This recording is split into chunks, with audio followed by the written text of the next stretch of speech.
சரி, நாம் மீட்பரும் நம்முடைய இரட்சகருமாகிய ஆண்டவராக இயேசு கிறிஸ்து நாமத்தினால் அந்த மாலையில் கூடி வந்திருக்கிற உங்கள் ஒவ்வொரு அன்போடு கூட வாழ்த்தி வரவேற்கிறேன். இன்றைக்கு கர்த்தருடைய வார்த்தையினுடைய தலைப்பு என்ன அப்படின்னா, நீ இனி வெட்கப்படுவது இல்லை. அநேக காரியங்கள் நிமித்தமாக தோல்விகளை உற்று, அல்லது போனால் பிரச்சனைகள் நிமித்தமாக, போராட்டங்கள் நிமித்தமாக, தேவைகள் சந்திக்கப்படாத நிமித்தமாக முகம் கொடுக்க முடியாதபடிக்கு வெட்கமான ஒரு சூழ்நிலைக்கு போயிருந்தாலும் கூட, ஆண்டவருடைய வார்த்தையை நான் இன்றைக்கு சொல்லுகிறேன், நாங்கள் ஒருபோதும் வெட்கப்பட்டு போகிறது இல்லை. அருமையான கர்த்தருடைய பிள்ளை, அன்பான தேவ ஜனமே, இதற்கு ஆதாரமாக ஒரு வசனத்தை எடுத்துக்கொள்வோம். ஏசாயா தீர்க்கதரிசன புத்தகத்தில் 29ஆம் அதிகாரம் 22ஆம் வசனம். ஆகையால் ஆபிரகாமை மீட்டுக்கொண்ட கர்த்தர் யாக்கோபின் வம்சத்தை குறித்து, இனி யாக்கோபு வெட்கப்படுவதில்லை, இனி அவன் முகம் செத்து போவதுமில்லை. இங்கே நாம் பார்க்கிறோம், ஆகையால் ஆபிரகாமை மீட்டுக்கொண்ட கர்த்தர் யாக்கோபின் வம்சத்தை குறித்து, இனி யாக்கோபு வெட்கப்படுவது இல்லை, அவன் முகம் செத்து போவதும் இல்லை.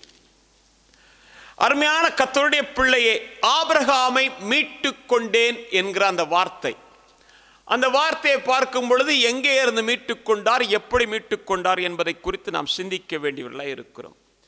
அப்படியா இருந்தா இந்த ஆபிரகாமை குறித்து யோசுவாவுடைய புத்தகத்தில் 24ஆம் அதிகாரம் 2-3 வசனங்களை வாசிக்கும் பொழுது இந்த ஆபிரகாமை குறித்து நாங்கள் பார்க்கிறோம். அப்பொழுது யோசுவா சகல ஜனங்களையும் நோக்கி, இஸ்ரவேலின் தேவனாகிய கர்த்தர் சொல்லுகிறது என்னவென்றால், பூர்வத்திலே உங்கள் பிதாக்களாகிய ஆபிரகாமுக்கும் நாகோருக்கும் தகப்பனான தேராகு என்பவன் நதிக்கு அப்புறத்திலே குடியிருந்த போது அவர்கள் வேறே தேவர்களை சேவித்தார்கள். நான் நதிக்கு அப்புறத்தில் இருந்த உங்கள் தகப்பனாகிய ஆபிரகாமை அழைத்து கொண்டு வந்து அவனை கானான் தேசமெங்கும் சஞ்சரிக்க செய்து அவன் சந்ததியை திரட்சியாக்கி அவனுக்கு ஈசாக்கை கொடுத்தேன் என்று சொல்றார். அப்ப ஆபிரகாம் தேராகு என்கிறவர்கள் நதிக்கு அப்புறத்திலே இருக்கும் பொழுது அவர்கள் என்ன செய்தார்கள் என்று சொன்னால், வேறே தேவர்களை வணங்கினார்கள், ஊமையான தெய்வங்களை வணங்கினார்கள் என்று கூட சொல்லலாம். அந்த நாளிலே ஆண்டவர் ஆபிரகாமை சந்தித்தார். ஆபிரகாமை குறித்து சொல்லும் பொழுது, ஆபிரகாம் தேவனுடைய சத்தத்தை கேட்டு கீழ்ப்படிந்தவன் என்று சொல்லி நாம் பார்க்கிறோம். அவனே சொன்னார், என்னன்னா, நீ இனிமே இங்க இருக்க கூடாது, உன் இனத்தையும் உன் ஜனத்தையும் விட்டு நான் காண்பிக்கிற தேசத்துக்கு நீ போ, அங்கே உன்னை ஆசீர்வதிப்பேன் என்று வாக்குறுதி கொடுத்தார். அருமையான கர்த்தருடைய பிள்ளை, அன்பான தேவ ஜனமே, அந்த ஆபிரகாமுக்கு ஒரு மகனை கொடுத்தார், ஈசாக்கு. அவனுடைய குமாரனாகிய யாக்கோபை குறித்து இங்கே நாம் வாசித்தோம். எப்படி என்றால், யாக்கோபின் வம்சம் இனி வெட்கப்படுவது இல்லை. நானும் நீங்களும் யார் அப்படின்னா, ஆபிரகாம், ஈசாக்கு, யாக்கோபு என்பவருடைய வம்சத்தை சார்ந்தவர்களாக இருக்கிறோம். விசுவாசத்தின் மூலமாக நாம் ஆபிரகாமுடைய சந்ததி என்று வேதம் நமக்கு தெளிவாக கற்றுக் கொடுக்கிறது. எனவே இந்த ஆபிரகாமின் சந்ததியாகிய நாம், யாக்கோபின் சந்ததி என்று அழைக்கப்படுகிற நாம் இனி வெட்கப்படுவதில்லை, நம்முடைய முகங்கள் செத்து போவதும் இல்லை என்று வேதம் சொல்லுகிறதை நாம் பார்க்கிறோம்.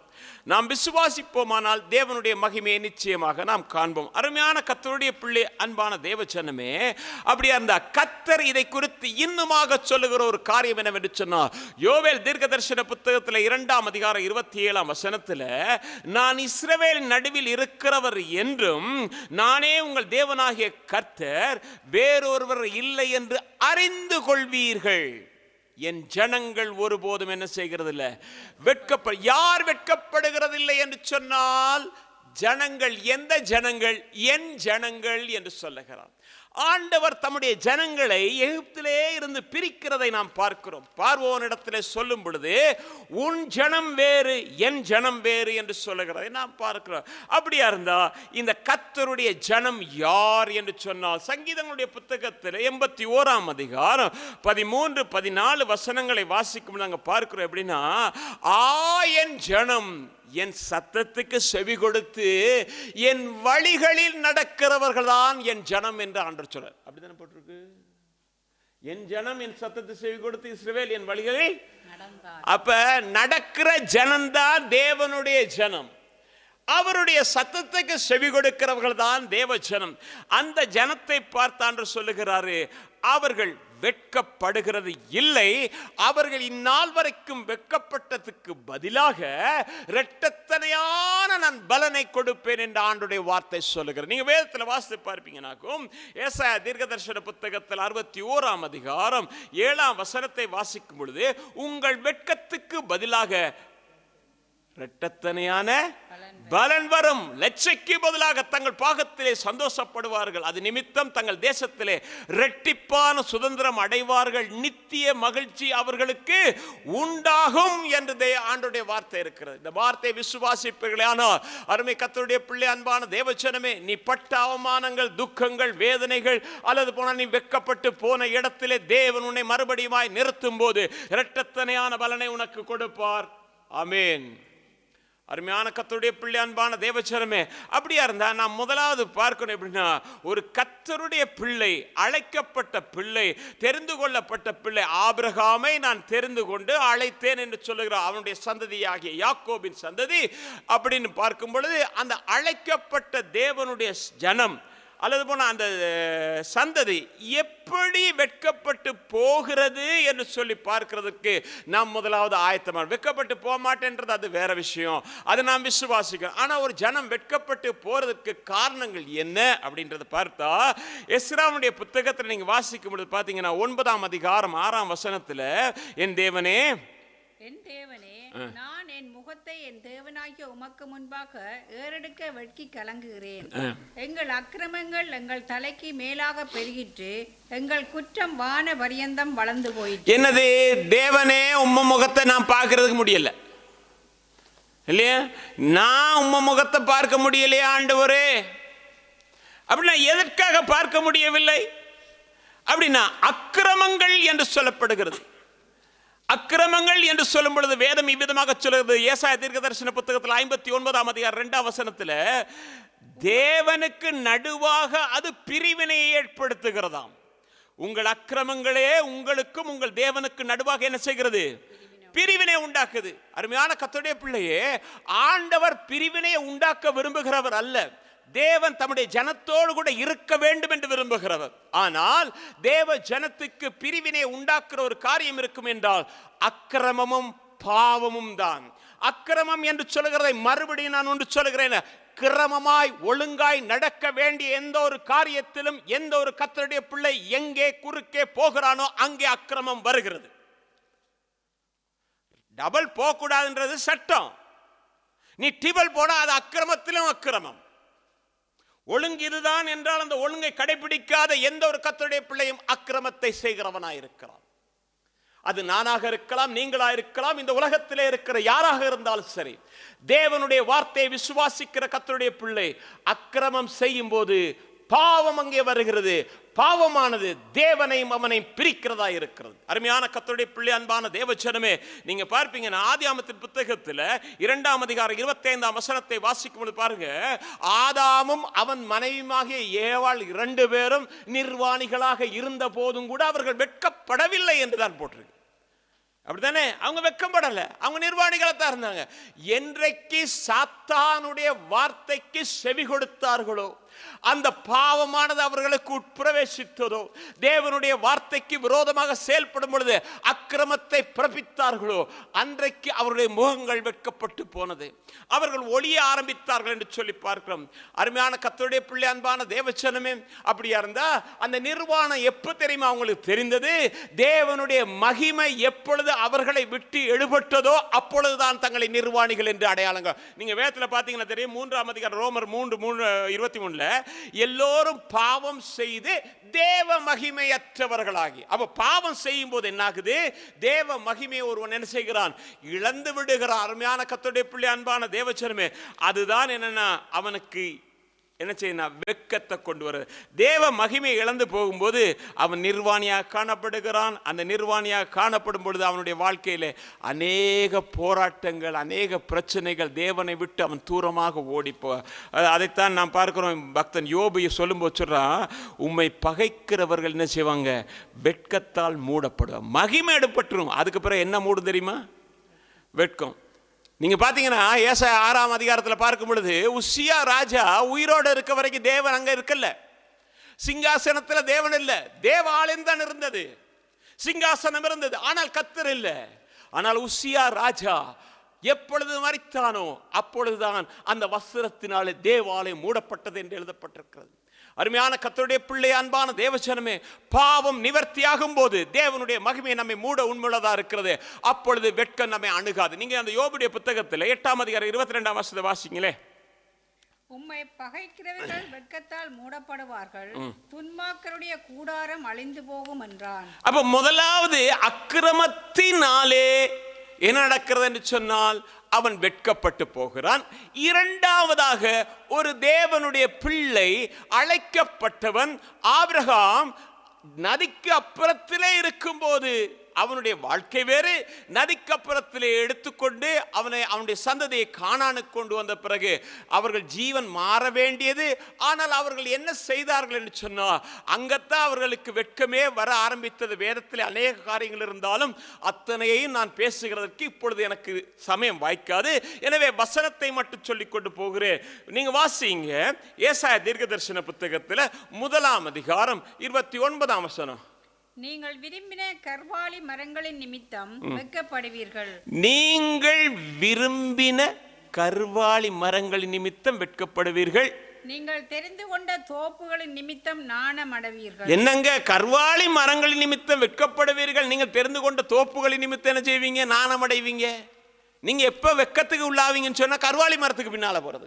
இந்த கர்வாலி மரத்தை குறித்து நீங்க பார்ப்பீங்கன்னா ஓசியா தீர்க்கதரிசன புத்தகத்தில் 4ஆம் அதிகாரம் 13ஆம் வசனத்தில் அவர்கள் மலை உச்சியில் பலியிட்டு மேடுகளின் கர்வாலி மரங்களின் கீழும் புன்னை மரங்களின் கீழும் அரச மரங்களின் கீழும் அவைகளின் நிழல் நல்லதென்று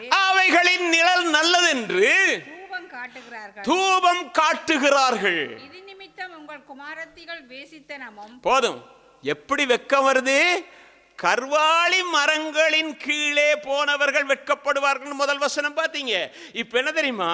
அது நல்லது என்று அந்த நிழல்ல உட்கார்ந்து அங்க தூபம் காட்ட ஆரம்பிச்சிட்டாங்க. எங்க? கானானிலே இருக்கிற இஸ்ரவேல் ஜனங்கள், பிரித்தெடுக்கப்பட்ட யாக்கோபின் சந்ததி. யாக்கோபின் சந்ததியே நீ வெட்கப்பட்டு போறதில்லை என்று சொன்னவரே அவர் சொல்றார், நான் யாக்கோபை சிநேகித்தேன் என்று சொல்லுகிறார். அந்த வம்சம் இன்றைக்கு வெட்கப்பட்டு போனதுக்கு காரணம் என்ன தெரியுமா? கர்வாலி மரத்தின் கீழே போய் அதனுடைய நிழலை வாஞ்சித்து அங்கே தூபம் காட்ட ஆரம்பித்தது தான். இதை குறித்து நான் தெளிவாக சொல்ல தேவையில்லை. ஏன்னா கர்வாலி மரம், தூபம் இதெல்லாம் உங்களுக்கு என்னன்றது நல்லா தெரியும். ஆபிரகாம் கூட இப்படிப்பட்டவனாக இருந்தவனைத்தான் தேவன் தேர்ந்தெடுத்துக் கொண்டார் என்று நாம் பார்த்தோம். அருமையான கர்த்தருடைய பிள்ளை, அன்பான தேவச்சனமே, அப்படியா இருந்தா கர்வாலி மரத்தின் நிழலை தெரிந்து கொள்ளாத ஒரு கர்த்தருடைய பிள்ளை தெரிந்து கொள்ள வேண்டிய ஒரு நிழல் இருக்கு. அந்த நிழல் என்ன அப்படின்னா உன்னத பாட்டின் புத்தகம் 2ஆம் அதிகாரம் 3ஆம் வசனத்தை வாசிங்க. காட்டு மரங்களுக்குள்ளே கிச்சிலி மரம் எப்படி இருக்கிறதோ அப்படியே குமாரருக்குள்ளே என் நேசர் இருக்கிறார். அதன் நிழலிலே வாஞ்சியாய் உட்காருகிறேன். அதன் கனி என் வாய்க்கு மதுரமாய் இருக்கிறது. என்னது? காட்டு மரங்களுக்குள்ளே கிச்சிலி மரம் எப்படி இருக்கிறதோ குமாரருக்குள்ளே என் நேசரும் அப்படியே இருக்கிறார். அதன் கனி என் வாய்க்கு மதுரமாய் இருக்கிறது. அந்த கனி மதுரமா இருக்குதான். அருமையான கர்த்தருடைய பிள்ளை, அன்பான தேவச்சனமே, நம்ம பாட்டு படிப்போம். கிச்சிலி மரமே, நேசத்தைலமே, மருதோண்டி பூங்கொத்தே ஆறாது. யாரு? நேசரை பத்தி படிப்போம். நேசர் தான் கிச்சிலி மரம். இப்ப கிச்சிலி மரத்தை கீழே உட்கார்ந்து இருக்கிறவ எதை எதிர்பார்த்துட்டு இருக்கானா? கிச்சிலி மரத்தில் இருக்கிற கனி எதிர்பார்த்துட்டு இருக்க. அப்படித்தானே? அதை எடுக்கிறா, அதை புசிக்கிறா. ஆனா ஒன்று என்ன தெரியுமா? அந்த கனிகள் உள்ளே போகும்போது, வெளிப்படுத்தின சுவிசேஷத்தை நாம் பார்க்கும் பொழுது எப்படின்னா, அந்த புத்தகத்தை தூதனுடைய கரத்திலிருந்து வாங்கி அதை புசித்தேன், அது என் வாய்க்கு மதுரமாய் இருந்தது, உள்ள போன கசப்பான காரியத்தை செய்தது. அப்படிதானே? ஏன்? கர்த்தருடைய வார்த்தை ஒன்று கொண்டு முரண்பட்டதாகத்தான் காணப்படுது. உலகத்துக்கும் தேவனுடைய வார்த்தைக்கும் எப்பொழுதும் சம்பந்தமே கிடையாது. உலகத்துக்கும் தேவனுடைய வார்த்தை ஒத்து போறதுக்கு முடியவே முடியாது. அது முரண்பட்டதாகத்தான் இருக்கும். அருமையான கர்த்தருடைய பிள்ளை, அன்பான தேவச்சனமே, அப்படியா இருந்தா இந்த கிச்சிலி மரத்து கீழே இருந்த அந்த கனியை புசிக்கும் போது அதுல மாற்றங்கள் தெரியத்தான் செய்யும். அந்த மாற்றங்கள் தெரியும். ஒரு முறை பாஸ்டர் சார்ல்ஸ் ஆரோன் ஒரு காரியம் சொன்னார். அவர் ஒரு மீட்டிங்க்கு கூப்பிட்டு இருந்தாங்க, ஒரு பாஸ்டர் அங்கே போய் உட்கார்ந்துருக்காரு. அந்த பாஸ்டர் வயசு போனார், அவரும் பக்கத்தில் இருக்காரு. ஒரு ஆள் வந்து கண்ட மாதிரி ஏசுறான், இனிலன்ற ஏசுறான். இப்போ இவருக்கு சந்தேகம், இவருக்கு ஏசுறாரு எனக்கு ஏசுறாரு சந்தேகம். மெல்லம தட்டி கேட்டாராம், பாஸ்டர் யாருக்கு பாஸ்டர்? எனக்கு தான். யாருக்கு? ஒரு வார்த்தை கூட பேசல. ஏன் தெரியுமா? இது கனி அப்படியே கொடுக்க ஆரம்பிக்க, கனி புசித்ததே கனி கொடுக்க ஆரம்பிக்கிறது. அருமையான கர்த்தருடைய பிள்ளையே, கனி புசிக்கிறது மட்டும் பெரியவில்லை, அந்த கனி மறுபடியும் கொடுக்கணும். கீழே நான் ஒரு காரியத்துக்கு வரேன். எப்படி தெரியுமா? வேதத்தில் நீங்கள் பார்த்தீங்கன்னாக்கும், இயேசு கிறிஸ்து இருக்கும்போது இயேசு கிறிஸ்து என்ன செஞ்சா? ஒருத்தன் வந்து கன்னத்தில், அதுக்கு மேலே அவர் பிரசங்கம் பண்ணிட்டு வந்தார். என்ன தெரியும்? ஒரு கன்னத்தில் அறிந்தால் மறு கன்னத்தை என்ன செய்யணும்? கொடுக்கணும். இப்போ அது நிலைமை வந்துடுச்சு. அடிச்ச உடனே என்ன திருப்பி கொடுக்க முடியுமா? இல்லை. அவர் சொன்னார், என்ன சொன்னார்? பேசக்கூடாது, வேற ஏதாவது தீயதை பேசியிருந்தா நீங்கள் அடித்தா பரவாயில்ல, நல்லது தானே பேசினேன், உண்மையை தானே பேசினேன், அடிக்கிறீங்களே, அவ்வளோதானே சொன்னார். நம்ம என்ன செஞ்சுருப்போம்? கனி எப்படி இருந்திருக்கும்? எந்த விதத்தில் இருக்கும்? பேதுரு எல்லாரும் போகிறாங்க, கெத்செமனே தோட்டத்தில் இருக்கிறாங்க. தோட்டத்தில் இருக்கும்போது வர்றான், பந்தத்தையும் எடுத்துக்கிட்டு ஈட்டியும் எடுத்துகிட்டு வர்றான். எது கூட இருந்தது? அது ஏற்கனவே சொன்னிச்சு, எலியா மாதிரி இறக்கிடுவோமான்னு கேட்டுச்சு. அப்போ கூட கேட்டார், என்ன தெரியுமா? நீ எந்த ஆவியை பெற்றுக்கப்பா அப்படின்னு. அப்படித்தானே கேட்டார், எந்த ஆவியை? இப்போ என்ன தெரியுமா? உடனே வாழை எடுத்தான், ஒருத்தர் காதை வெட்டினான். கழுத்தை வெட்ட வேண்டியது காதோட போச்சு. கெட்டிக்காரன்டா, நம்ம யார் நீ காண்பிச்சுட்டுன்னு சொன்னார் ஆண்டவர். போடுவோம் முறையில். இப்போ ஒரு வார்த்தை சொன்னால் அங்கிருந்து வந்து அற்புதம் செய்ய முடியும். அது அல்ல, அதல்ல. நான் எதை பிரசங்கம் பண்ணினேனோ அதை என் வாழ்க்கையிலே கடைபிடிக்கும்படியாக நான் என்னை ஒப்பு கொடுக்கிறேன். நடந்தது போடு. அதனால தான் பேதுருடைய எழுதின நிருபத்தில் நீங்க பாத்தீங்கன்னாக்கும், நீங்க எடுத்துக்கொள்ளுங்க 2ஆம் அதிகாரத்தில் 20ஆம் வசனத்தை வாசிங்க, 19 இருந்து வாசிங்களே வேகமாக. இல்ல 1 பேதுரு 19 இருந்து வாசிங்க.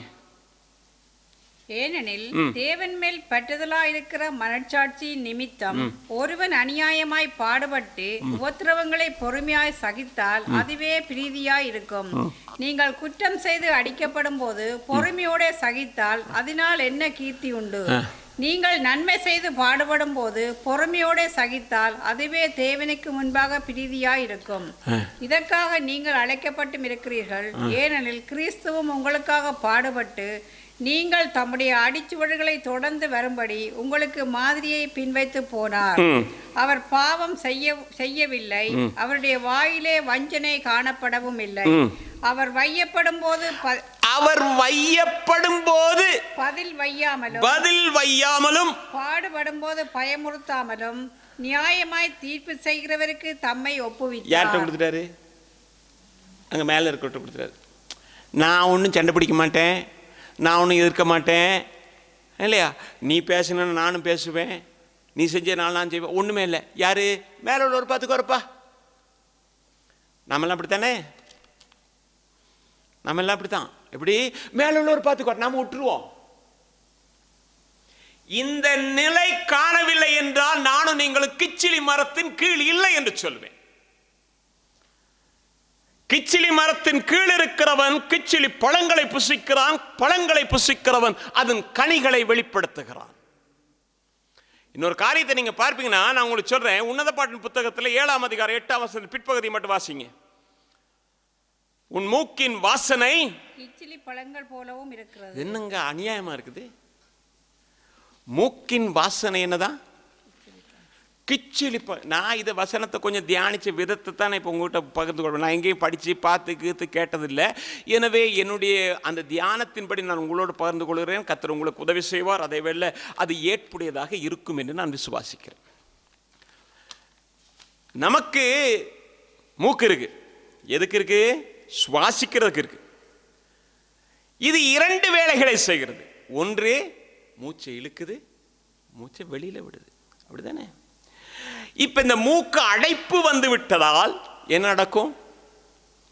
வாயால சுவாசிக்க. பொறுமையாக இருங்க, எதுவும் நீங்கள் அவசரப்பட்டு நீங்கள் விஞ்ஞானத்தில் எங்கேயும் போயிடறாங்க.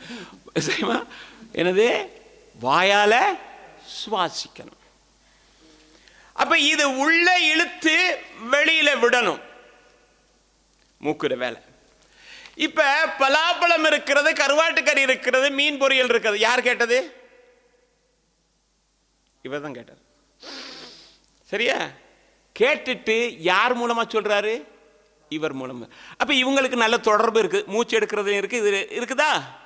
அருமையான கர்த்தருடைய பிள்ளை, அன்பான தேவ ஜனமே, அப்படியா இருந்தா இந்த வாயினாலே சில காரியங்கள் நமக்குள்ள போகுது, மூக்கால உள்ள போகுது, வாயாலே உள்ள போகுது, வெளியில வருது. நான் சிறுவனாக இருக்கும்போது ஒரு 13-14 வயசு இருக்கு. அப்போ என்ன செய்யறது? சிகரெட்டு குடிக்க. அதுதான் நாசமாக போச்சு வாழ்க்கையே. ஒழுங்காக இருந்திருந்தா இன்றைக்கி எங்கேயோ இருந்திருக்கலாம், எப்படியோ ஏதோ கற்று நம்ம நடத்திட்டு போகிற. சரி, சோத்திரம்.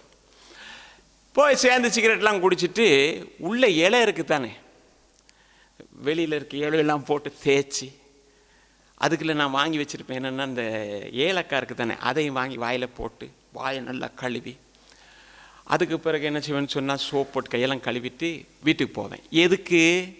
மனம் அடிச்சிடக்கூடாதுன்னு. மனம் அடிச்சிடக்கூடாதுன்னு போனால், எங்கள் வீடு பெரிய வீடு இல்லை, சின்ன வீடு, 2 ரூம் 1 கிச்சன், மற்ற நாங்கள் எல்லோரும் படுத்திருப்போம். எங்கள் கடைசி தம்பி அவன் சொன்னான், பப்பா சிகரெட் மனம் அடிக்குது அப்படின்னா. அடே, நான் இவ்வளவு அழகாக எல்லாம் செஞ்சுட்டு வந்து சிகரெட் மனம் அடிக்குதுன்றானே, ஏய் எங்கடா இருக்கு? திருப்பி என்ன அவன் சொன்ன, இந்த மணக்குது பத்தியா? எப்படி வந்துருச்சு? இங்கே எடுத்து இங்கே விட்டோம் பாருங்க, அதுலேருந்து வந்துருச்சு. இங்கே எடுத்து இங்கே விட்டது இல்லையா, அதில் வந்துருச்சு. அருமையான கர்த்தருடைய பிள்ளை, அன்பான தேவஜனமே, அப்படியா இருந்தா நமக்குள்ள இருக்கிற ஒவ்வொரு காரியமும் உள்ள போகிறது வெளியில வரும் பொழுது கிச்சிலி பழத்தின் வாசனையோடு வருகிறதா, அல்லது போனால் வேறு எதுவும் நாற்றத்தோடு வருகிறதா? கிச்சிலி மரத்துக்கு கீழே இருந்து கனியை புசிச்ச நமக்கு வெளியில மணமடிக்கும் போது கிச்சிலி பழங்களின் வாசனை வருகிறதா? கொஞ்சம் கேளுங்க, விளங்க இல்லையா? விளங்குதா எல்லாருக்கும்? கிச்சிலி பழம், கிறிஸ்து கிச்சிலி மரம். அந்த பழம் நம்ம புசிக்கிறதுக்காக நமக்கு கொடுக்கப்பட்ட பழம். அப்படியா இருந்தா திராட்சை தோட்டத்து பூவும் பிஞ்சுமாய் இருக்கிறது, அதன் வாசனை வீச வேண்டியதாக இருக்கிறது. உன்னத பாட்டில் இருக்குதானே, நம்முடைய தோட்டம் பூவும் பிஞ்சுமாய் இருக்கிறது, வாசனை வெளியில வீசுதுங்க. எங்க? வாதுமை தோட்டத்துக்கு போவோம், அங்க பார்த்தா அங்க பழங்கள் வந்திருக்கிற வாசனை வீசுகிறது. இன்றைக்கு உங்களுடைய வாழ்க்கையில என் வாழ்க்கையிலும் வீசுகிறதான்னு முதல்ல ஒரு கேள்வி கேட்போம். அது வீசினா நம்ம வெட்கப்பட்டு போறதே இல்லைங்க. அருமையான கர்த்தருடைய பிள்ளை, அதுக்கு நானும் நீங்கள் என்ன செய்யணும் அப்படின்னா, இந்த கிச்சிலி மரத்துக்கு கீழே உட்கார்ற அனுபவத்தை கொண்டு வரணும். உட்கார்ற அனுபவம் எப்படி இருக்குது அப்படின்னா, லூக்கான நற்செய்தி 10ஆம் அதிகாரம் 39ஆம் வசனத்தை வாசிக்கும் பொழுது, அவளுக்கு மரியாள் என்று சொல்லப்படுகிற ஒரு சகோதரி இருந்தார். அக்கா யாரு? மார்த்தாள். மரியாள் என்ன செய்தால்? பாதத்தில் உட்கார்ந்திருந்து அவருடைய வசனத்தை கேட்டுக் கொண்டிருந்தாள்.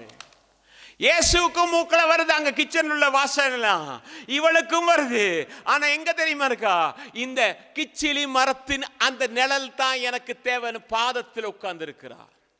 அருமையான கர்த்தருடைய பிள்ளை, அன்பான தேவஜனமே, இன்றைக்கு கர்த்தருடைய பிள்ளைகளுக்கு தேவன் கர்த்தருடைய வார்த்தையை நம்முடைய கரங்களிலே கொடுத்திருக்கிறார். அதுதானே தேவனுடைய வசனம். எத்தனை பேர் வாசிக்கிறீங்க?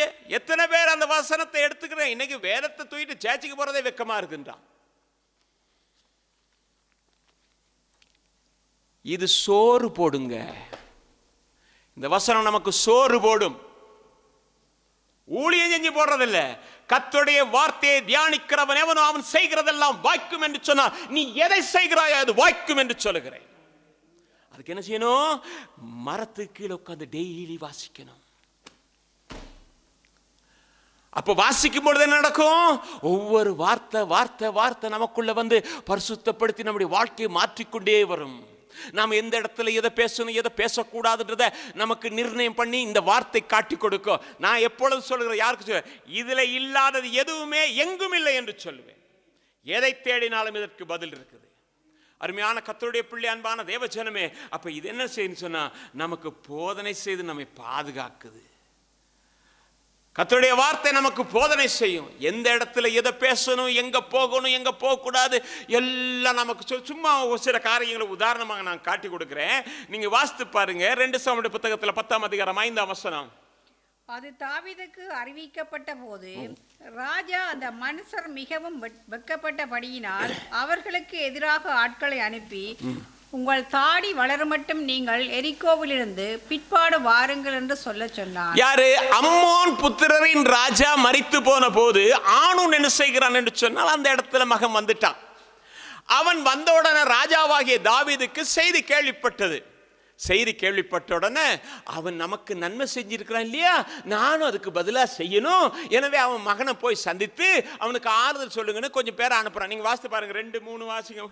அப்பொழுது தாவீது, ஆனூனின் தகப்பனாகிய நாகாஸ் எனக்கு தயை செய்தது போல அவன் குமாரனாகிய இவனுக்கு நான் தயை செய்வேன் என்று சொல்லி அவன் தகப்பனுக்காக அவனுக்கு ஆறுதல் சொல்ல தன் ஊழியக்காரரை அனுப்பினான். தாவீதின் ஊழியக்காரர் அம்மோன் புத்திரரின் தேசத்திலே வந்தபோது அம்மோன் புத்திரரின் பிரபுக்கள் தங்கள் ஆண்டவனாகிய ஆனூனை பார்த்து, தாவீது ஆறுதல் சொல்லுகிறவர்களை உம்மிடத்தில் அனுப்பினது உம்முடைய தகப்பனை கனம் பண்ணுகிறதாய் உமக்கு தோன்றுகிறதோ? இந்த பட்டணத்தை ஆராய்ந்து உளவு பார்த்து அதை கவிழ்த்து போட அல்லவோ தாவீது தன் ஊழியக்காரரை உம்மிடத்தில் அனுப்பினான் என்றார்கள். இப்ப எங்க இவனை சந்திச்சானா? இல்ல. யோவாப் வந்து அப்பனையர் சந்தித்துட்டு போனது பிறகுதான் பேசினான். இது சந்திக்கவே இல்லை. நீங்க வேதத்தில் நீங்க அந்த வசனத்தை பார்த்தீங்கன்னாக்கும் 2ஆம் வசனத்தின் கடைசி பகுதி போட்டிருக்கோம், தாவீதின் ஊழியக்காரர் அம்மோன் புத்திரன் தேசத்திலே வந்த போது. உள்ள வந்துட்டான். வந்த உடனே ஒரு கூட்டம் என்ன செஞ்சிச்சு, ஓடி போய் ஆணுன்ட்டு சொன்னிச்சு, தாவீது அனுப்பியிருக்கிறான ஆட்கள் என்னத்தை துக்கம் விசாரிக்க அனுப்பியிருக்கான்னு நினைக்கிறீங்களா? சரி சரி சரி சரி, நம்ம தேசம் எப்படி இருக்குது, அதை எப்படி கைப்பற்றலாம், எப்படி மேற்கொள்ள, அதுக்கு தான் அனுப்பியிருக்கான். அப்படி தானே சொன்னாங்க. இவங்க சொன்னாங்களா அதை, இவங்க பேசுனாங்களா அதை, ஆணுன்னு பேசுனானா? ஒன்றும் இல்லை, பேசுறதுக்கு கேட்கவே இல்லை, அதுக்கு முதல்ல பதில் வந்துருச்சு. அப்படிதானே? இது கிச்சிலி மரத்துக்கு கீழே இருந்தால் தான் இந்த புத்தியே வரும். எங்கே இருக்கணும்? கிச்சிலி மரத்துக்கு கீழே உட்கார்ந்துருக்கணும். உட்கார்ந்துருந்தா அந்த புத்தி வரும். எப்படி தெரியுமா வரும்? நீதிமொழிகள் புத்தகத்தில் 18ஆம் அதிகாரம் 13ஆம் வசனத்தை வாசிங்க. எல்லாம் எடுத்துங்க வேதத்தில். காரியத்தை கேட்கும் முன் உத்தரம் சொல்லுகிறவனுக்கு அது புத்தியினமும் வெட்கவுமாய் இருக்கும். என்னது புத்தியினமும் வெட்கவுமாய்? தொடங்கலாது. சூரிச்சிக்கு அது நேற்று சூரிச்சில அவன் சொல்ல வர்றவன் என்னத்தை சொல்ல வர்றான், எவன் செத்து போனானா சூரிச்சில. இது எங்க தெரியுமா இந்த புத்தி வரும்? கிச்சிலி மரத்துக்கு கீழே உட்கார்ந்துருக்கணும். அவன் நன்மையை சொல்ல வந்தா கூட சொல்லாம போயிடுவான். எங்கதான் சொல்றதுக்கு டைம் இருக்கு? பேசவே சில சொல்லுவாங்க இல்லையா, பேசவே உடல்லங்க, என்ன பேசவே, எங்க பேசுறது? அதுக்கு மேலதான் எல்லாம் பேசி முடிச்சே. இது எங்க இருந்து வரும் தெரியுமா? கிச்சிலி மரத்துக்கு கீழே உட்கார்ந்துருக்கணும். கிச்சிலி மரத்துக்கு கீழே உட்கார்ந்துருக்கும் போது நேச சொல்வாரு, நீ பதட்டப்படாத, நீ பேசாத, கொஞ்சம் அமைதியா கேளு, என்ன சொல்றாங்கன்னு கேளு. உனக்கு நன்மையை கொண்டு வந்திருக்காங்களா, இல்ல நீ எங்கேயா போய் அடிப்படை போறன்ற அதை தடுக்க சொல்ல வந்திருக்க, எதையாவது கேளு கொஞ்ச நேரம். நீங்களாம் அப்படி கேட்டு தான் பேசுவீங்க தெரியும். பிரசங்கத்துக்காக வேத வசனத்தோடு கூட வந்துகிட்டு இருக்கேன். வாசிங்க ஒரு வசனத்தை, நீதிமொழிகள் புத்தகத்தில் 25ஆம் அதிகாரம் 8ஆம் வசனம். வழக்காட பதட்டமாய் போகாதே, வழக்காட நீ பதட்டமாய் போகாதே, முடிவிலே உன் அயலான் உன்னை வெட்கப்படுத்தும் போது, அப்பதான் உனக்கு வெட்கப்படுத்தும். அநியாயமா நான் முந்திட்டேனேங்க, கொஞ்சம் விட்டு கொடுத்து போயிருந்திருந்தா நல்லா இருந்திருக்குமேங்க. சொல்றது கேட்டிருக்கீங்களா? ஏன் தெரியுமா? வழக்காடணும். அவன் ஒன்று சொன்னா நான் ஒன்று சொல்வேன், அவன் ஒன்று செஞ்சா நான் ஒன்று செய்வேன். ஏன் வழக்காடுறதுக்கு நீ அவசரப்படாத. பவுல் சொல்லும்போது சொல்லுகிறான், தேவனுடைய சபைக்கு அப்படிப்பட்ட வழக்கமில்லை என்று சொல்லி. அப்படிதானே சொன்னா? தேவனுடைய சபைக்கு அப்படிப்பட்ட வழக்கம் கிடையாது. தேவ பிள்ளைகளுக்கு அப்படிப்பட்ட வழக்கம் கிடையாது. சபையா இருக்கலாம், வெளியில இருக்கலாம், வீடா இருக்கலாம், வேலை செய்கிற இடமாக இருக்கலாம். போட்டி போட்டுக்கொண்டு வழக்காடி நான் மேற்கொள்வேன் என்று நினைக்காதே. நியாயம் செய்கிறவரிடத்திலே ஒப்புக்கொடு, தேவன் அதை பார்த்துக் கொள்வார். அதேவேளை கிச்சி மரத்துக்கு கீழே இருந்த இன்னொரு காரியம், இயேசு கிறிஸ்து நிறைய இருக்குது, எல்லாம் பேச இயலாது. கிச்சிலி மரத்துக்கு கீழே இருக்கும்போது இயேசு கிறிஸ்து ஒரு காரியம் சொன்னார் பாருங்க. லூக்கா 14:9. அப்பொழுது உன்னையும் அவனையும் அழைத்தவன் உன்னிடத்தில் வந்து இவனுக்கு இடங்கொடு என்பான். அப்பொழுது நீ வெட்கத்தோடு தாழ்ந்த இடத்துக்கு போக வேண்டியதா இருக்கும். என்னது? உன்னை ஒரு இடத்துல கூப்பிட்டாங்கப்பா, பாட்டிக்கு கூப்பிட்ட உடனே சபாநாயகர் சீட்டா, பிரதமர் சீட்டா, எதிர்கட்சி தலைவரோட சீட்டா அப்படின்னு தெரியணும். தெரியாம போயிட்டு என்ன செய்யக்கூடாது, உட்கார கூடாது. உன்னை எங்க கூப்பிட்டாங்களோ நீ பின்னால போயிரு, நீ தாழ்மைப்பட்டவனாயிரு. அவங்க சொல்லுவாங்க, இங்கேயே இங்க இருக்கிறீங்க, வாங்க முன்னால, உங்களுக்கு இங்க சீட் நான் ரிசர்வ் பண்ணி வச்சிருக்கிறேன், அங்க வந்து இருங்க. நாம் எங்கே தாழ்மைப்படுகிறோமோ அங்கே தேவன் நம்மை உயர்த்த உண்மையுள்ளவராக இருக்கிறார். தேவ ஜனங்கள் எந்த இடத்துல போய் வேலை செய்யற இடத்துலயா இருந்தாலும் சரி, கொஞ்சம் அமைதியா இருந்து பாருங்க, உங்களுக்குரிய மேன்மை வரும். நாம் நம்மை மேன்மைப்படுத்த நினைத்தால் இது உங்க இடம் இல்லை, அங்க போங்கலாம். அப்படிதானே? தேவ ஜனமே, இன்றைக்கு இதெல்லாம் எங்க இருந்து வரும் அப்படின்னா, கிச்சிலி மரத்தின் நிழல்ல இருந்து தான் வரும். கிச்சிலி நிலத்திலிருந்து கனி வருதுங்க, உள்ள பிரவேசிக்க பிரவேசிக்க பிரவேசிக்க இப்பயும் அது மாற்றம் வந்துகிட்டே இருக்குங்க. என் வாழ்க்கையிலும் கூட தான், கேட்கறதுக்கு முதல்ல பேசி தள்ளிடுவேன், அப்புறம் இப்போ நினச்சி ரொம்ப வருத்தப்பட்டு இருக்கேன். ஐயோ அப்படி சொன்னேன், அப்படி பேசினேன், ஏன் பேசினேன்னு எனக்கு தெரியும். இனிமே நீங்க செய்யாதீங்க. அருமையான கர்த்தருடைய பிள்ளை, அன்பான தேவஜனமே, அப்ப மூக்கு என்ன செய்யுது? கிச்சிலி பழத்தின் வாசனை கொடுக்குது. இந்த கிச்சிலி பழத்தின் வாசனை கொடுக்கிற மூக்கு எங்க பார்த்துக்கிட்டு இருக்குன்னு தெரியுமா?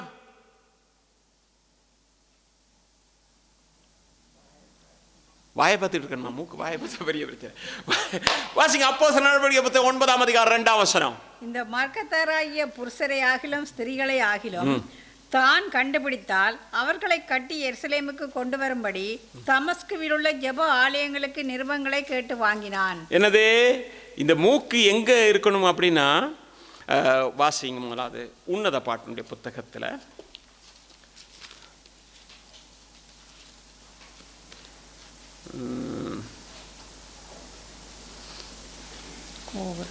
7ஆம் அதிகாரத்துல 4ஆம் அதிகாரம். உன் மூக்கு தமஸ்குவின் திசையை நோக்கும். வாசிங்க அதை. உன் மூக்கு தமஸ்குவின் திசையை நோக்கும் லீபனோனின் கோபுரத்தை போலவும் இருக்கிறது. அப்ப மூக்கு எங்க இருக்கணுமா? எதை பார்த்து இருக்கணும்? தமஸ்கு. தமஸ்கு பார்க்கணும். எப்படி? மூக்கு கிச்சிலி பழ வாசனை கொடுக்குற இந்த மூக்கு எங்க இருக்கணுமா? தமஸ்கு. இந்த தமஸ்குன்னா என்ன அப்படின்றது தான் நம்ம பார்க்க போறோம். வாசிங்க 9ஆம் அதிகாரம் 2ஆம் வசனம். அவன் அப்போஸ்தலர். இந்த மார்க்கத்தாராகிய புருஷரை ஆகிலும் ஸ்திரீகளை ஆகிலும் தான் கண்டுபிடித்தால் அவர்களை கட்டி எருசலேமுக்கு கொண்டு வரும்படி தமஸ்குவில் உள்ள ஜெப ஆலயங்கள். அப்ப தமஸ்குனா என்னது? ஜெப ஆலயம், சபை. அப்படிதானே? இன்னைக்கு சபைன்றோம். ஜெபாலயம், தமஸ்கு ஜெபாலயமாக இருக்கிறது. அருமையான கர்த்தருடைய பிள்ளையை இப்பொழுது என்ன செய்கிறான் என்று சொன்னால், பவுல் புறப்பட்டு போகிறான். இடையில அடி வாங்கினோன்னு படுத்த படுக்கையில கிடக்கிறான், கண்ணு தெரியல, சுற்றி யாருமே இல்லையோடு கதறான். இப்ப அவனுக்கு கைலாக கொடுக்கிறார்கள். கைலாக கொடுத்து 9ஆம் அதிகாரம் 8ஆம் வசனத்தை வாசிக்கும் பொழுது, அவனை தமஸ்குவுக்கு என்ன செய்தார்களாம்? கூட்டிக் கொண்டு வந்தார்கள். கைலாக கொடுத்து எங்க சபைக்கு கூட்டிட்டு வந்தாங்க. அப்படிதானே? இன்னைக்கு எத்தனையோ குருடர்கள் வெளியில இருக்கிறாங்க. அவருடைய மனக்கண்களை பிசாசு குருடாக்கி வைத்திருக்கிறான். கண்கள் தெரிகிற நீ கைலாகு கொடுத்து அவர்களை சபைக்கு கூட்டிக் கொண்டு வருகிற அனுபவம் இருக்கணும். அவன் அங்கதானே கொண்டு வந்தாங்க, ஜெபாலயத்துக்கு கொண்டு வந்தாங்க. கைலாக கொடுத்துட்டு வாங்க நாங்க வந்தபடியே எருசலேம் இல்லைங்க, தமஸ்குக்கு வா, அங்க உனக்கு அற்புதம் நடக்க போறது. தமஸ்குக்கு வந்த உடனே தமஸ்குல என்ன நடக்குது அப்படின்னு சொன்னா, அங்க நீங்க பாத்தீங்கன்னாக்கும் வாசிங்க 10ஆம் வசனத்துல, தமஸ்குவிலே அனனியா என்னும் பெயருள்ள ஒரு சீசன் இருந்தான். அவனுக்கு கர்த்தர் தரிசனமாகி அனனியாவே என்றார். அவன் ஆண்டவரே இதோ அடியேன் என்றான். என்னது, அங்க ஒருத்தர் இருக்கான், தமஸ்குல ஒருத்தர் இருக்கிறான். அவன் யாரு? கர்த்தருடைய ஊழியக்காரன் இருக்கிறான், அப்படிதானே? கர்த்தருடைய ஊழியக்காரங்கிட்ட கொண்டு போய் கொடுக்கணும். கொடுத்த உடனே அவன் என்ன செய்யறான்? அவனுக்காக ஜெபம் பண்றான். ஜெபம் பண்ணின உடனே அவன் கண்கள் திறக்கப்படுகிறது. வெளியில குருடனாய் இருக்கிறவனை கூட்டிக்கிட்டு வர வேண்டியது யார் வேலை? கண்ணு தெரிகிறவன் வேலை. கண்ணு தெரியாதவனை பத்தி ஒன்றும் சொல்ல இயலாது. கண்ணு தெரியாத அவனே போறதுக்கு வழி இல்லாமல் இன்னொருத்தனை கூட்டு போயலாமா? கண்ணு தெரியாதான் தான் கூட்டு வரணும். அப்போ கண்ணு தெரியாதவன் கொண்டு வந்தோன்னே அங்கே தரிசனத்தோடு இருக்கிறவன் ஜெபம் பண்ணி முதலாவது கண்ணு திறப்பான். வியாதியோடு இருக்கிறவன், பிசாசுடைய போராட்டத்தில் இருக்கவன், அல்லது போனால் தேவையோடு இருக்கணும், அவனுக்கு ஜெபம் பண்ணி கர்த்தர் மூலமாக ஒரு அற்புதத்தை கிடைச்சி அந்த கண்ணு சுகமாகிரும். சுகமான உடனே அனனியா என்ன செய்வான்னா ஆலோசனை கொடுப்பான். எப்படிப்பட்ட ஆலோசனை கொடுப்பான் தெரியுமா? இப்படிதான் கர்த்தராகிய இயேசு கிறிஸ்து இந்த மாதிரி இப்படி எல்லாம் சொன்ன உடனே கடைசியா வந்து நிக்கிறாங்க தெரியுமா, நீ இப்ப ஞானஸ்நானம் பெறணும் அப்படின்றான். பவுல் தாமதமின்றி கர்த்தருடைய நாமத்தினாலே ஞானஸ்நானம். அது யார் செய்ய வேண்டிய வேலை? சபை செய்யும். சபை அதுக்கு செய்யும். ஞானஸ்நானம் கொடுக்க நான் இருக்கிறேன், ஒன்றும் பயப்பட தேவையில்லை.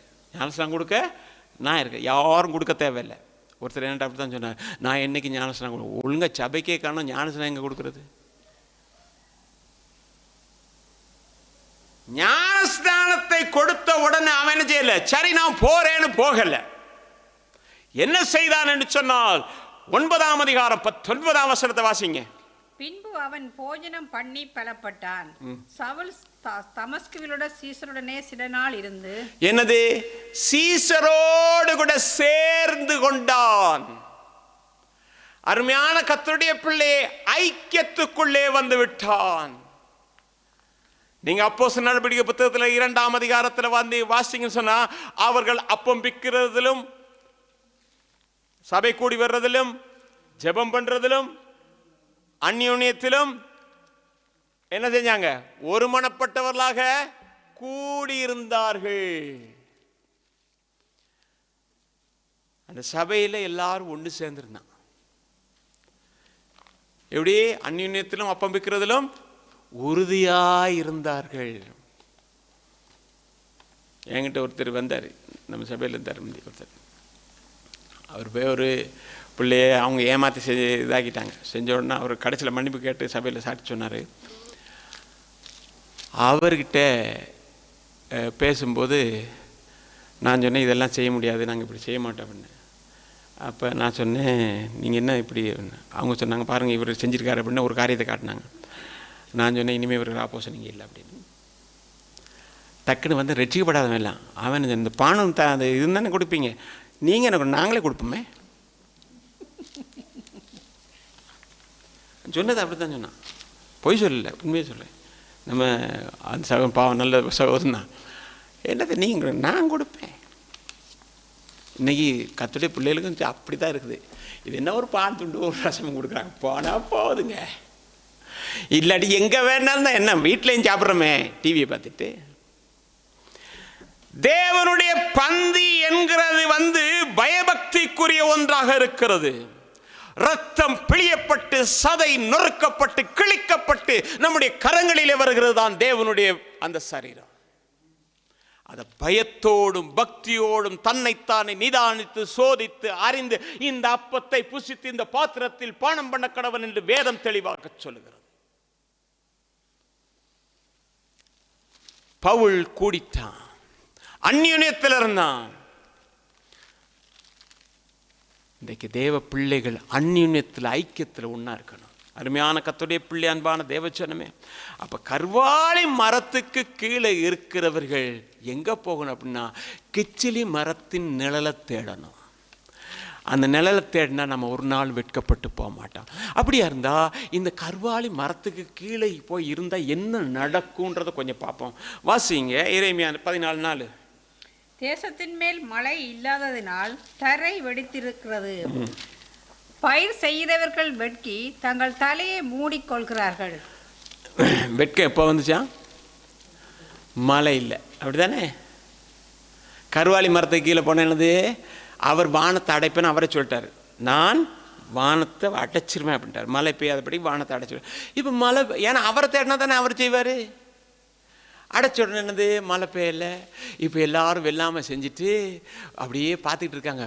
தக்கன்னு வளர்ந்துக்கிட்டுங்க. எப்படியோ இந்த முறை 100க்கு 200 மூட்டை எடுக்கலாம் அப்படின்னு உட்காந்துருக்கான். என்ன செஞ்சிட்டாரு? நிப்பாட்டிவிட்டார். அப்புறம் நிப்பாட்டுறதுல அவரை மாதிரி கெட்டிக்கார யாருமே இல்லை. எலியாவுக்கு கொடுத்தாரு. காலையில் 2 போடு, அந்திக்கு 2 கொண்டு போய் போடு அப்படின்னு காக்கா கொண்டு வந்து போடும். போட்டோன்னு என்ன செஞ்சார்? சாப்பிட்டு திருப்தியாக இருந்தார். திருப்தியாக இருந்துட்டு என்னது? அங்கே தண்ணி இருந்தது, அதை குடித்தார். குடித்தோடனே என்னது? எல்லாம் பரிபூர்ணம். பரிபூர்ணம் தானே இதுதானே? இனி நீ அங்கே போகக்கூடாது. கீழே எட்டி பார்த்தா அது வரல, தண்ணி கூட காணுமே. எலியாவுக்கு தண்ணியும் இல்லை, அப்பவும் இல்லை. ஆனால் கிருபையின் தேவன் போனார். எங்கே? சாரிபாத்துக்கு போனேன். இன்றைக்கும் கிருபையின் தேவன் நம்ம கூட தான் சொல்கிறாரு. இப்போ நிப்பாட்டியிருக்கேன் இல்லையா, நான் உனக்கு திறந்து விட்டதுக்கு நீ போ. அருமையான கர்த்தருடைய பிள்ளை, அன்பான தேவச்சனமே, அப்போ என்னது?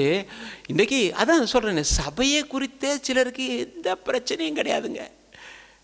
ஏன்னா இல்லை, சபையெல்லாம் ஒழுங்காக நடக்குதா? தடுக்கி விழுந்தா சபை இருக்குன்றான். ஆனால் சபை பரிசுத்தப்படுகிறதுக்கு ஏதுவான ஒரு இடம்.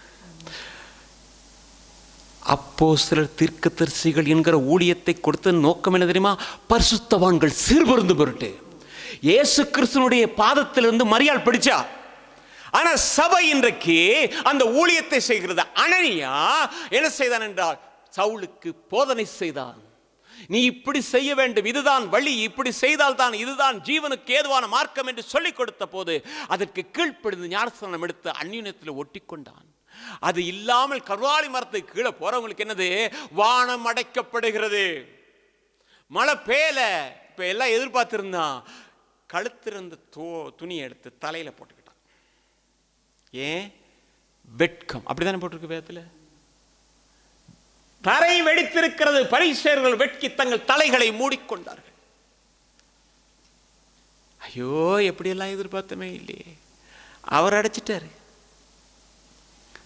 நமக்கு அடைக்க மாட்டார். ஏன்னா கர்த்தர் நமக்கு இன்னைக்கும் கிருபை உள்ளவராக இருக்கிறார். அருமையான கர்த்தருடைய பிள்ளை, அன்பான தேவச்சனமே, ஒன்று சொல்லுகிறேன், இன்றைக்கு நமக்கு கிருபையின் காலம். தேவனை அண்டிக் கொள்ளத்தக்கதாக ஜீவ தண்ணீரை இலவசமாக கொடுக்கிறேன் என்று சொன்னாரே, அதை பருகத்தக்கதான ஒரு நாளாக இருக்கிறது. ஆனால் ஒரு நாள் அது சீக்கிரத்தில் வரப்போகிறது.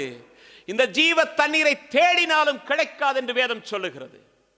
எரேமியா தீர்க்கதரிசன புத்தகத்தில் 14ஆம் அதிகாரம் 3ஆம் வசனத்தை நீங்க வாசிக்கும் பொழுது அங்க பாத்தீங்கன்னா, அவர்களில் பிரபலமானவர்கள் தங்கள் சிறுவர்களை தண்ணீருக்கு அனுப்புகிறார்கள். தங்கள் சிறுவர்களை தண்ணீருக்கு அனுப்புகிறார்கள். இவர்கள் பள்ளங்களுக்கு போய் தண்ணீரை காணாமல் வரும் பாத்திரங்களோட திரும்பி வருகிறார்கள். வெட்கி நாணி தங்கள் தலையை மூடிக்கொள்கிறார்கள். என்ன? வெட்கி நாணி தங்கள் தலையை என்ன செய்யறாங்க? மூடிக்கிறாங்க. தண்ணி இல்லையே, தண்ணி இல்லையே, தண்ணி இல்லையே, தண்ணி இல்லையே. இது கிருபையின் காலங்க. பழைய ஏற்பாட்டு கால பிரமாணத்தின் காலமும் அல்ல. இது இரக்கத்தின் காலம், கிருபையின் காலம், மன்னிக்கிற காலம், மறுபடியுமாக ஏற்றுக்கொள்கிற ஒரு காலமாக இருக்கிறது. அதான் எரேமியா தீர்க்கதரிசன புத்தகத்திலே நீங்க பாத்தீங்கன்னா 17ஆம் அதிகாரம் 13ஆம் வசனத்திலே, இஸ்ரவேல் நம்பிக்கையே கர்த்தாவே உம்மை விட்டு விலகிற யாவரும் வெட்கப்படுவார்கள், அவர்கள் ஜீவனுள்ள தண்ணீரின் ஊற்றாகிய உம்மை விட்டு விட்டாங்கப்பா. யாராயிருந்தாலும் சரி, ஜீவ தண்ணீராகிய உம்மை விட்டு விட்டு எங்க போனாலும் எதுவும் பிரச்சனை தான், தர வெடிக்க தான் செய்யும். அருமையான கர்த்தருடைய பிள்ளை, அன்பான தேவச்சனமே, தண்ணீர் இல்லாமல் போகும், அதுக்கு பிறகு வார்த்தையும் இல்லாமல் போகும். அது சீக்கிரத்தில் ஆண்டு வந்து சபை எடுத்துக்கொண்டு போனதுக்கு பிறகு பூமியிலே வசனத்தை தேடி தேடி அலைவாங்க. தேடி எங்க கிடைக்குது நீங்க வாசித்து பாருங்க. ஆமோஸ் தீர்க்கதரிசி 8:11. இதோ நான் தேசத்தின் மேல் பஞ்சத்தை அனுப்பும் நாட்கள் வரும். ஆகார குறைவினால் உண்டாகிய பஞ்சம் அல்ல, ஜல குறைவினால் உண்டாகிய தாகவும் அல்ல. கர்த்தருடைய வசனம் கேட்க கிடைக்காத பஞ்சத்தை அனுப்புவேன் என்று. கர்த்தருடைய வசனம் கேட்க கூடாதபடிக்கு ஒரு பஞ்சம் வரப்போகிறது என்று ஆண்டவர் தெளிவாக சொல்லுகிறார். சபை எடுத்துக் கொள்ளப்பட்டதுக்கு பிறகு நீ வசனத்தை தேடி சபையை தேடினாலும் கிடைக்காது. சபை இருக்கும் வரையிலும் தான், அனனியாக்கள் இருக்கும் வரையிலும் தான் தேவனுடைய வார்த்தை பிரசங்கிக்கப்படும், தேவனுடைய வார்த்தை கொண்டு வரப்படும். சபை இல்லாமல், இன்னைக்கு அதான் சொல்றேன், மறுபடியும் சொல்றேன், சபையை குறித்து எந்த அக்கறையும் கிடையாது. சபையை குறித்து எந்த அக்கறையும் கிடையாது. என்ன சபை இல்லைன்னா என்ன அப்படின்ற மாதிரி இருக்குது. சபை இல்லைன்னா என்ன மாதிரி இல்லை, சபை கட்டாயம் தேவை. அதுதான் எடுத்துக்கொள்ளப்பட போகிறது. சபை எடுத்துக்கொள்ளப்படுகிற நாள் அது சீக்கிரத்தில் வருகிறது. தேவனிடத்திற்கும் அவருடைய சிங்காசனத்திற்கும் எடுத்துக்கொள்ளப்படுகிற ஆண் பிள்ளையாக அந்த சபை எடுத்துக்கொள்ளப்படும் பொழுது நானும் நீங்களும் காணப்பட வேண்டும் என்கிறது தான் தேவனுடைய ஒரே ஒரு வாஞ்சியாக இருக்கிறது. எனவே இந்த நாளிலே ஜீவ தண்ணீராகிய கிறிஸ்துவையும் அவருடைய வார்த்தையையும் நாம் பின்பற்றவும் அதற்கு ஒப்பு கொடுக்கவும் கிச்சிலி மர நிழலிலே உட்கார்ந்திருப்போம், அந்த கனியை புசிப்போம். அப்பொழுது நாம் வெட்கப்பட்டு போமாட்டோம். கர்வாலி மரத்தின் நிழலையும் அதற்கு தூபம் காட்டுறதையும் நாம் ஏற்றுக்கொள்ளாதபடிக்கு இருப்போம். ஏனென்றால் அவைகள் நமக்கு லாபத்தை அல்ல நஷ்டத்தையே ஏற்படுத்தும் என்று சொல்லுகிறேன். அருமையான கர்த்தருடைய பிள்ளை, அன்பான தேவச்சனமே, அப்படியா இருந்தா இன்றைக்கு நானும் நீங்களும் செய்ய வேண்டிய ஒரு வேலை என்ன தெரியுமா? கிறிஸ்துவிலே நாம் நிலைத்திருக்கணும், வெட்கப்பட்டு போகாதபடிக்கு. கிறிஸ்து 1 யோவானுடைய புத்தகத்தில் 2:28. இப்படி இருக்க பிள்ளைகளே, அவர் வெளிப்படும் போது நாம் அவர் வருகையில் அவருக்கு முன்பாக வெட்கப்பட்டு போகாமல் தைரியம் உள்ளவர்களாக இருக்கும்படி அவரில் நிலைத்திருங்கள். தைரியம் உள்ளவர்களாக இருக்கும்படிக்கு அவரிலே நிலைத்திருங்கள். கிறிஸ்துவில நிலைச்சிருங்க. கிறிஸ்துவில நிலைச்சிருந்தா மட்டும்தான் கனி கொடுக்க முடியும்.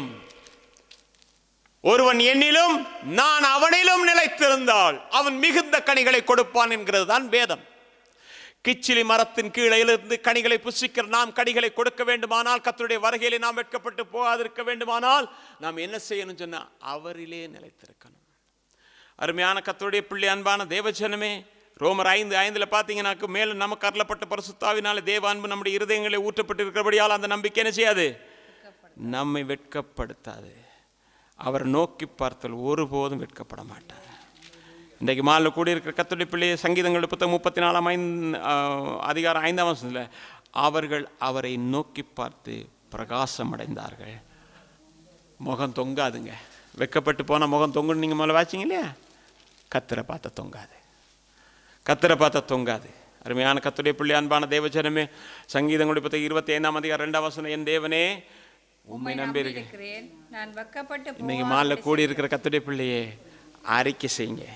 ஆண்டவரே, நான் வெட்கப்பட்டு போக மாட்டேன். நான் வெட்கப்பட்டு போகும்படிக்கு என்னை கைவிட்டுறாதீங்க, என் குடும்பத்தை கைவிட்டுறாதீங்க, என் பிள்ளையை கைவிட்டுறாதீங்க, என் சபையை கைவிட்டுறாதீங்க. சொல்லுங்க, நீங்க சொல்லுங்க.